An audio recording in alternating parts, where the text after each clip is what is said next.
Assalamualaikum warahmatullahi wabarakatuh. Halo, perkenalkan nama saya Fida Zahra Hanifa dengan NPM 2023-21-500-116. Pada kesempatan kali ini, saya akan memaparkan tugas individu mata kuliah desain pembelajaran, yaitu merancang bahan ajar menggunakan model pembelajaran ADI. Pada video kali ini, saya akan menjelaskan secara rinci bagaimana saya mengembangkan materi mata pelajaran Bahasa Indonesia pada jenjang SMA dengan model pembelajaran ADI. Sebelum saya masuk ke dalam detail rancangan saya, izinkan saya menjelaskan sedikit mengenai apa itu model pembelajaran ADI, agar kita memiliki pemahaman yang sama. Model pembelajaran ADI merupakan sebuah singkatan dari 5 tahapan kerja yang sistematis untuk membuat pembelajaran menjadi lebih efektif. 5 tahapan tersebut diantaranya yaitu analisis, mencari tahu apa masalah belajarnya dan siapa siswanya. Lalu tahap yang kedua ada desain, yaitu merancang struktur, tujuan, dan strategi pembelajarannya. Lalu tahapan ketiga ada development atau pengembangan, proses pembuatan atau produksi materi ajar yang nyata. Lalu yang keempat ada implementasi, yaitu penerapan materi tersebut di dalam kelas sesungguhnya. Lalu tahap terakhir ada evaluasi. Pada tahap ini kita menilai apakah pembelajaran tersebut berhasil atau tidak. Nah, bagaimana jika model ini kita terapkan pada materi bahasa Indonesia? Mari kita bahas lebih lanjut. Nah, tahap pertama adalah analisis. Di sini saya memilih materi surat lamaran pekerjaan untuk siswa kelas 12 SMA. Mengapa materi ini dan apa yang saya analisis? Ada 3 hal utama. Pertama, analisis kebutuhan siswa kelas 12 yang akan segera lulus.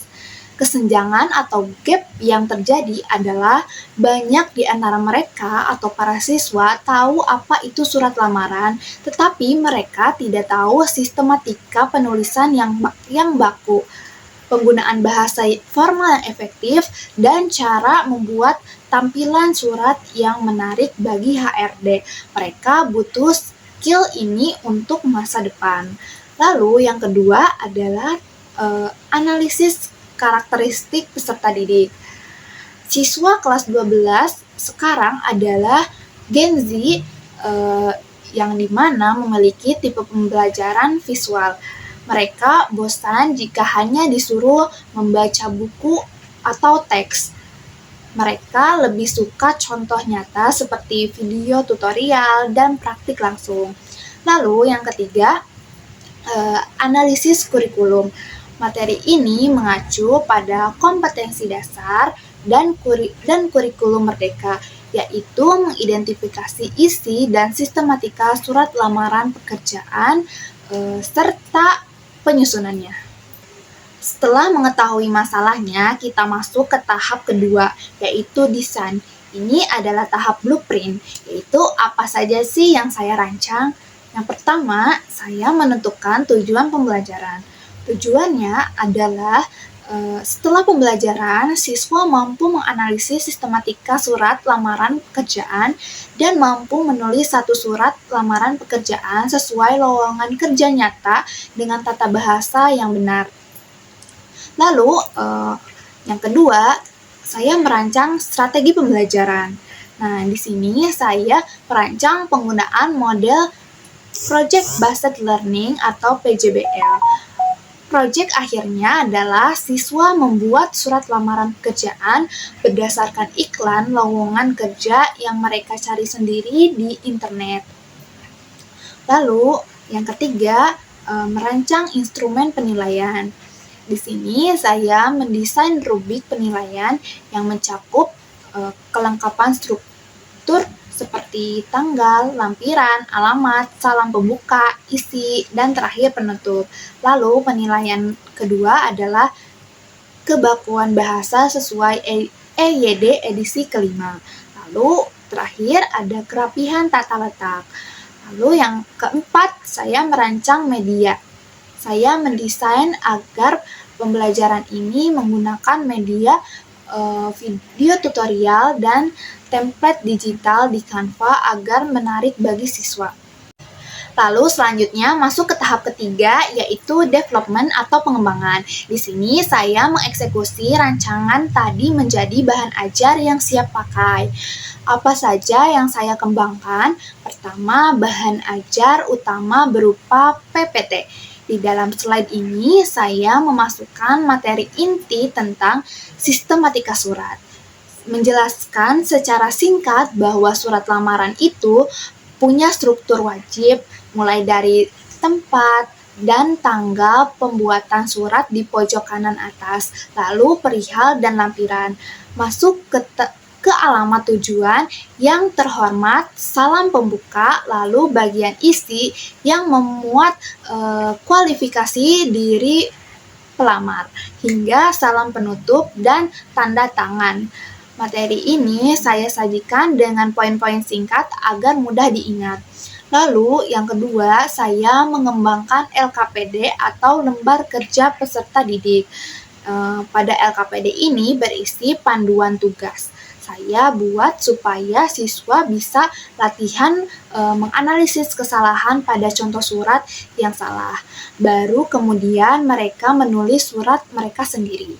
Lalu yang ketiga, media pendukung. Saya menyiapkan media pendukung seperti video pendek berisi tips dan trik menulis surat agar dilirik oleh HRD supaya materi lebih relevan dengan dunia kerja.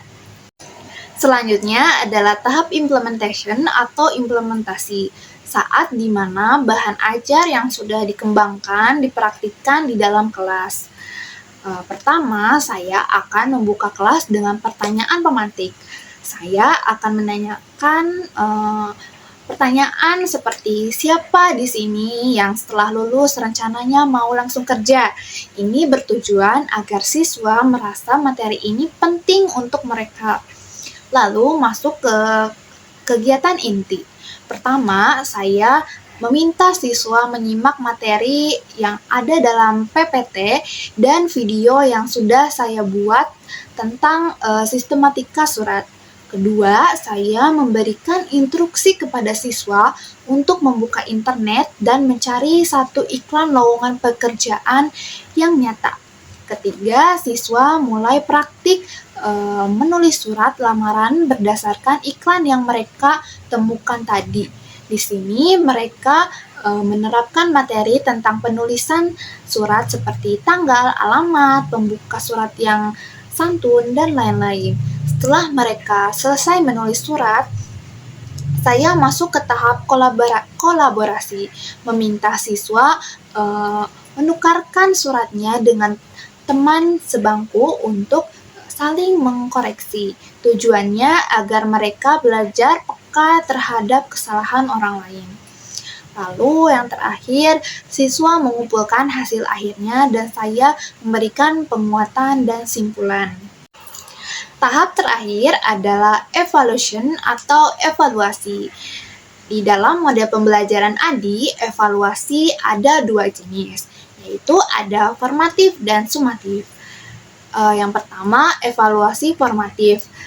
Di sini saya akan melakukan evaluasi selama proses pengembangan dan pembelajaran. Contohnya, saat siswa bertanya atau saat peer review, jika banyak siswa bingung di bagian misalnya isi surat, maka saya harus memperbaiki cara penyampaian saya di pertemuan berikutnya. Lalu terakhir, evaluasi sumatif dilakukan di akhir untuk mengukur ketercapaian tujuan. Misalnya tes pengetahuan seperti kuis singkat tentang teori surat lamaran. Lalu yang kedua misalnya tes keterampilan.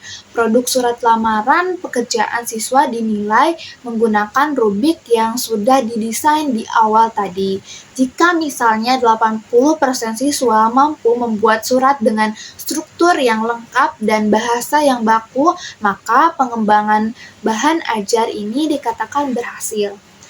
Demikianlah rancangan pengembangan bahan ajar mata pelajaran Bahasa Indonesia materi surat lamaran pekerjaan menggunakan mode pembelajaran ADI. Melalui tahapan yang sistematis mulai dari analisis hingga evaluasi, kita dapat memastikan bahwa bahan ajar yang kita buat tidak hanya menarik, tetapi juga efektif menyelesaikan masalah belajar siswa. Terima kasih telah menonton dan mohon maaf jika selama pemaparan atau penyampaian terdapat banyak kesalahan. Semoga apa yang saya sampaikan bermanfaat. Wassalamualaikum warahmatullahi wabarakatuh.